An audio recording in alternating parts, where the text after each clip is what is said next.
Hello दोस्तों, स्वागत है आपका हमारा यूट्यूब चैनल टेटफैक्ट एकेडमी में। मैं हूं शशिकांत राय और आज हम बात करने वाले हैं 94 शिक्षक बहाली के बारे में, जिसमें हम बात करेंगे कि आखिर जो है डॉक्यूमेंट्स का जो सत्यापन होना है प्रमाण पत्रों का, वो क्यों नहीं हो पा रहा है और नियोजन पत्र अब कब तक मिलेगा।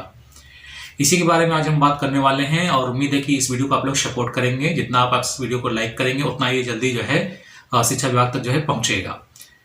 तो जो भी शिक्षक अभ्यर्थी हमारे चैनल पर नए हैं, हमारे चैनल को सब्सक्राइब कर लीजिएगा। चैनल को सब्सक्राइब करने के लिए आपको क्लिक करना होगा सब्सक्राइब बटन पे, बेल आइकन पे प्रेस करिएगा और ऑल पे क्लिक करेंगे तो आपको सारे वीडियो नोटिफिकेशंस मिल जाएंगे। तो आइए शुरू करते हैं आज का वीडियो और जानते हैं कि डॉक्यूमेंट्स का जो प्रमाण पत्रों का सत्यापन है उसमें लेट क्यों हो रहा है। आखिर शिक्षा विभाग ने जो जिम्मेदारी नियोजन इकाइयों को दी थी कि आप लोग जो है डॉक्यूमेंट्स का सत्यापन जो है जल्द से जल्द जो है करा लीजिए, और उसके लिए अक्टूबर तक की जो है डेट भी फिक्स थी। अक्टूबर बीत गया है और नवंबर भी लगभग आधा जो है बीतने वाला है, लेकिन अभी तक जो रिपोर्ट जो मांगी गई है, जिस आदेश पे रिपोर्ट मांगी गई थी उसका एक फॉर्मेट बनाया गया था, उसमें जो रिपोर्ट जो मिल रही है वो अभी तक सार्वजनिक नहीं की गई है पब्लिकली। लेकिन जो न्यूज़पेपर में जो खबर छप रही है, बहुत सारे जिलों की जो है ऐसी न्यूज़पेपर में खबर छपी है कि उन लोगों ने अभी तक जो है प्रमाण पत्रों का सत्यापन का काम कंप्लीट नहीं किया है। अब दिक्कत ये है कि प्रमाण पत्रों का सत्यापन होगा नहीं तो नियोजन पत्र मिलेगा नहीं। दूसरी बात यह है कि शिक्षा विभाग एक तरफ ये भी कहता है कि जब तक हम जो है जो काउंसलिंग जो बची हुई है नियोजन इकाइयों में, लगभग जो है 1300 नियोजन इकाइयों की संख्या हो गई है, शायद 1358 हो गई है, और सीटों की संख्या बढ़कर लगभग 14,000 हो गई है। तो उनमें जब तक वो लोग काउंसलिंग करा नहीं लेंगे तब तक वो लोग जो है कह रहे हैं कि नियोजन पत्र हम देंगे नहीं। ठीक है, आप अपनी जगह पे सही है, आप अपने विभाग के अनुसार सही हैं, आप अपनी कार्यप्रणाली के अनुसार सही हैं कि आप जो है जब तक सारी काउंसलिंग करा नहीं लेंगे तब तक आप नियोजन पत्र देंगे नहीं। लेकिन ये तरीका जो है पूरी तरीके से गलत है, क्योंकि कहीं भी विज्ञापन में ये नहीं लिखा है कि आप डॉक्यूमेंट्स का सत्यापन सारी नियोजन इकाइयों में होने के बाद ही जो है नियोजन पत्र देंगे, ऐसा कहीं भी नहीं लिखा है। दूसरी चीज ये है कि अपने नियम के अनुसार जो विज्ञापन का जो नियम है, या जो बिहार में जो शिक्षक भर्ती होती है उसका जो नियम है, वो यही है कि प्रत्येक नियोजन इकाई अपने स्तर पे अपने यहाँ शिक्षक भर्ती का विज्ञापन प्रकाशित करने, अपनी काउंसलिंग कराने के लिए स्वतंत्र होती है। तो आखिर अंत में आते आते शिक्षा विभाग इसको केंद्रीकृत क्यों कर रहा है या सेंट्रलाइज करने की कोशिश क्यों कर रहा है? क्योंकि कहीं ना कहीं बिहार शिक्षा विभाग का जो ये फैसला है कि सारी नियोजन इकाइयों की काउंसलिंग कंप्लीट करने के बाद ही हम नियोजन पत्र देंगे, इसका मतलब है कि आप बहाली को लास्ट में लाके सेंट्रलाइज करने की कोशिश कर रहे हैं। ये तरीका जो है पूरी तरीके से गलत है। वास्तविकता तो ये होनी चाहिए और सच्चाई यही है कि प्रैक्टिकली ये होना चाहिए कि जिन जिन नियोजन इकाइयों में प्रमाण पत्रों का सत्यापन हो गया है वहां पर नियोजन पत्र जो है निर्गत किए जाने चाहिए। अब बात उठ जाती है कि जो है चुनावों की, कि चुनावों की आचार संहिता लागू थी इसलिए हम लोग नहीं कर पाए। तो अब आप सभी लोग जान रहे हैं कि चुनाव होते जा रहे हैं, कंप्लीट भी हो रहे हैं और रिजल्ट भी आने लगे हैं। ठीक है, तो जब रिजल्ट आने लगे हैं तो जिन नियोजन इकाइयों में या जिन जिला पंचायतों में आपका जो रिजल्ट है मुखिया लोगों का जो आ गया है, जो लोग जो है जीत गए हैं, वहां पर बिहार शिक्षा विभाग को जो है जल्द से जल्द जो है वहां पे शिक्षक जो भर्ती समिति होती है उसका जो है गठन करके वहां पर जो है नियोजन पत्र वितरण का काम शुरू करना चाहिए। क्योंकि प्रत्येक नियोजन इकाई का जब अलग अलग अधिकार है, उसका अलग अपना विज्ञापन प्रकाशित करने का अधिकार है, उसकी काउंसलिंग अलग करने का अधिकार है, तो आखिर नियोजन पत्र एक साथ क्यों दिए जाएंगे? जब काउंसलिंग हो रही थी तब तो बिहार शिक्षा विभाग ने ये नहीं कहा था कि जो है सारे नियोजन इकाइयों की काउंसलिंग एक साथ होगी।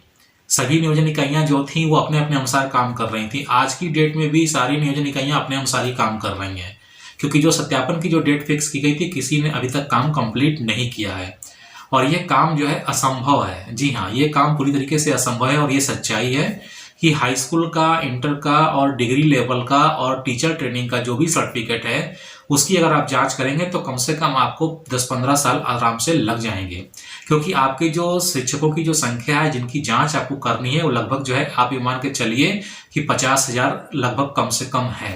तो इन 50,000 लोगों के डॉक्यूमेंट्स जांच करने के लिए आपको कम से कम 10 से 15 साल लगेंगे, और ये जांच वास्तविक रूप से जो होती है ये ज्वाइनिंग के बाद होनी चाहिए, क्योंकि ऐसा विज्ञापन में भी लिखा हुआ था। यानी कि 2012 का जो विज्ञापन था उसमें आधार में लिखा हुआ है कि ज्वाइनिंग लेटर यानी नियोजन पत्र मिलने के बाद डॉक्यूमेंट का सत्यापन किया जाएगा। जो बेसिकली नियम था वो यही था कि जो है आप डॉक्यूमेंट्स जो मूल प्रमाण पत्र होते हैं उनका सत्यापन और उनके जो अंक हैं उसका जो डाटा है उसका सत्यापन, फोटोकॉपी जो जमा की जाती है डॉक्यूमेंट्स की, उससे मैच करा लें और उसके बाद उनसे जो है एक शपथ पत्र ले लें और नियोजन पत्र आप उनको निर्गत कर दें। उसके बाद जो फिजिकली जो वेरिफिकेशन होता है वो एक लंबा समय लेता है, लंबा प्रोसीजर लेता है, और उसके बाद अगर उसमें कोई फर्जी पाया जाता है तो वो शपथ पत्र के आधार पर उसके ऊपर आपराधिक मुकदमा दर्ज किया जाता है और उसको जो है नौकरी से बर्खास्त कर दिया जाता है। ये नियम है। बिहार शिक्षा विभाग को भी ये नियम मालूम है, लेकिन वो जानबूझ करके जो है ऐसे सारे काम कर रहा है जिससे जो है नियोजन प्रणाली में जो है काफी लेट हो रहा है, प्रक्रिया जो है काफी लेट होती जा रही है। आप लोग लगातार देख रहे हैं कि बिहार शिक्षा विभाग का अभी तक कोई डिसीजन इस पे नहीं आया है। उसको एक आचार संहिता का एक मतलब आप ये मान लीजिए कि एक पर्दा मिल गया है जिससे उन्होंने नियोजन प्रक्रिया को जो है ढक दिया है। बिहार शिक्षा विभाग चाहे तो इसके पीछे यानी आचार संहिता के लागू होने के समय भी कामों को त्वरित गति से कर सकता था, लेकिन इसमें जो है किसी भी प्रकार का कोई भी सकारात्मक रवैया न तो सरकार की तरफ से देखने के लिए मिल रहा है, ना बिहार शिक्षा मंत्री की तरफ से देखने के लिए मिल रहा है, और ना ही बिहार शिक्षा विभाग की तरफ से देखने के लिए मिल रहा है। तो लगातार अभ्यर्थी परेशान है और अभी ट्विटर हैंडल पे एक अभ्यर्थी के आत्महत्या का प्रकरण का मामला भी जो है देखने के लिए मिला है। तो अभ्यर्थियों से मेरी एक ये रिक्वेस्ट है कि आप लोग ऐसे कोई कदम ना उठाएं, थोड़ा सा इंतजार करें। जब इतना लेट हो गया है तो इतना परेशान होने की जरूरत नहीं है, क्योंकि सिलेक्शन अगर आपका जो है डॉक्यूमेंट ओरिजिनल है, वैलिड है, तो आपको जो है ज्वाइनिंग मिलेगी। तो ऐसे कोई कदम ना उठाएं जिससे आपको परिवार को जो है कोई क्षति जो है सहनी पड़े, और बिहार शिक्षा विभाग को इस पर जो है ध्यान देना चाहिए। और शपथ पत्र का जो मुद्दा उठाया जा रहा है अभ्यर्थियों के मामले से कि शपथ पत्र के आधार पर जो है चयन दे दिया जाए, उसके बाद हम लोग तैयार हैं, तो आप शपथ पत्र के आधार पर भी जो है ले सकते हैं, ऐसा नहीं है कि नहीं ले सकते हैं। लेकिन अगर आपकी नियति और सरकार की नियति यही है कि हम अभ्यर्थियों को परेशान करेंगे तो फिर तो कोई बात ही नहीं है। फिर इसके लिए तो जो है धरना प्रदर्शन फिर से एक बार लोगों को इकट्ठा होना पड़ेगा। और इस सरकार की जो है बदनामी काफी हो चुकी है इस मैटर में, क्योंकि लगातार बिहार सरकार और बिहार शिक्षा विभाग के जो मंत्री हैं, जो अधिकारी हैं, वो शिक्षक अभ्यर्थियों से लगातार झूठ बोल रहे हैं, उनको बरगला रहे हैं, उनको धोखे में रख रहे हैं, क्योंकि वास्तविक रूप में जो है वो काम कर ही नहीं रहे। ना तो कहीं डॉक्यूमेंट सत्यापन का काम चल रहा है, ना ही डॉक्यूमेंट सत्यापन के लिए कोई जो है डाटा लिस्ट बनी है। कोषांग समिति का गठन कर दिया गया है, लेकिन वो अपना काम प्रॉपर कर ही नहीं रहे हैं, क्योंकि वो सारे के सारे इलेक्शन में बिजी हैं। और जहां इलेक्शन खत्म हो गया वहां की भी कंडीशन ये है कि जब तक जो है मुखिया लोगों को जो है शपथ नहीं ग्रहण कराया जाएगा, उनकी ट्रेनिंग नहीं होगी, उसके बाद शिक्षक नियोजन समिति का गठन किया जाएगा, फिर वो डाटा फाइल्स को देखेंगे, काउंसलिंग किसकी हुई है किसकी नहीं हुई है, तब जाकर के कहीं जो है फिर डॉक्यूमेंट सत्यापन पे आएंगे, और तब उसके बाद नियोजन पत्र का जो है काम शुरू करेंगे। तो सरकार से और बिहार शिक्षा विभाग से सीधा सवाल ये है कि जब परामर्शी समिति का गठन किया गया था इस काउंसलिंग को कंप्लीट कराने के लिए, तो उसी से सारा काम क्यों नहीं कराया गया? क्योंकि सरकार जानती थी कि पूरा जो है जनवरी तक इसमें समय लगने वाला है। तो परामर्शी समिति को भंग करके उन्होंने जो है ठीक नहीं किया और इस पूरी शिक्षक नियोजन प्रक्रिया को जो है लटका के रख दिया। तो इसमें कहीं ना कहीं अभ्यर्थियों का कोई दोष नहीं है, सारा दोष जो है बिहार सरकार की कार्यप्रणाली का है, क्योंकि बिहार सरकार इस पर बिल्कुल भी ध्यान नहीं दे रही है और वो शायद चाहती भी नहीं है कि हम जल्दी इन लोगों को जो है नियोजन पत्र दें, क्योंकि वो अपना पैसा बचा रहे हैं। क्योंकि एक बार बीच में एक मैसेज ये भी आ रहा था, मैटर जो है सोशल मीडिया में ये आ रहा था कि ये 94 शिक्षक बहाली जो चल रही है इसके लिए बजट में कोई प्रोविजन नहीं है। तो जब बजट में प्रोविजन नहीं है तो उनको वेतन कहाँ से मिलेगा? हो सकता हो इसलिए आपको नियोजन पत्र ना दिया जा रहा हो और जानबूझ करके डॉक्यूमेंट सत्यापन के नाम पे जो है लेट किया जा रहा है। अब बात ये भी निकल के आ रही है कि 12 दिसंबर के बाद जो है जो बची हुई काउंसलिंग है 1358 सीटों पे लगभग 14,000 सीटों के लिए, वो कंप्लीट करा ली जाएगी। उसके बाद उनका डॉक्यूमेंट सत्यापन होगा, तब उसके बाद सबको एक साथ नियोजन पत्र देंगे। तो कहने का मतलब है कि जब ये पूरी नियोजन प्रक्रिया 2012 के विज्ञापन के आधार पर आधारित है, तो इसमें सेंट्रलाइज क्यों किया जा रहा है? इसको केंद्रीकृत क्यों जा रहा है? इसको प्रत्येक नियोजन इकाई के स्तर पे इस मामले का निपटारा होना चाहिए। यानी डॉक्यूमेंट सत्यापन का जो काम चल रहा है, जहां पे जिन जिन नियोजन इकाइयों में जहां मात्र 2 सीटें थी, 3 सीटें थी, 4 सीटें थी, टोटल मैं बता रहा हूं, चाहे 1 से 5 हो चाहे 6 से 8 हो, टोटल मिला के जहां पे 4-5 सीटें थी, वहां का तो डॉक्यूमेंट सत्यापन का काम कंप्लीट हो चुका होगा। तो वहां पर प्राथमिकता के आधार पर ऐसी नियोजन इकाइयों में नियोजन पत्र निर्गत करने का काम जो है सरकार को शुरू कर देना चाहिए, शिक्षा विभाग को शुरू करना चाहिए, जहां पे मात्र 2 या 4 सीटें थी।